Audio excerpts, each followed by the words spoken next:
video ধরা খাইলাম system solve করছো না এদের অফ করে দিছে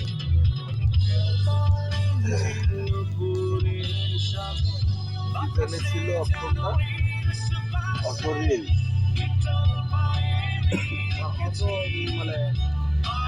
30 সেকেন্ড করিয়া ভিডিও লেন্থ অনুযায়ী 30 সেকেন্ড করিয়া ভাগ করিয়া ও 1 2 3 3 এইভাবে জায়গা ধরে খালি রিল করে দেবে ওটা আবার ভিডিও পোস্ট না কিন্তু সমস্যাটা হয়েছে কি দেখো আমি একটা ভিডিও পোস্ট করলাম তো মানুষের মূল অ্যাটেনশনটা তো ওই জায়গা কিন্তু একই ক্যাপশনের একই জিনিস যদি পরপর আরো 30টা নিউজ ফিডে আসে তাহলে কি হইতাছে প্রথমে 1 ঘন্টা হইছে ভিডিওর ভাগ্য নির্ধারণ হয়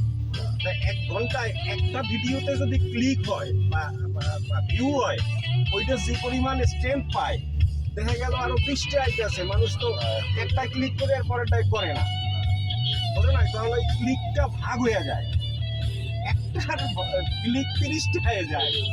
30 মিনিটে একটা হয় 30 ক্লিকে একটা হয় তাহলে তো আর ওই ভিডিও করে থাকে আর মূল ভিডিও তো হিট হইতেছে না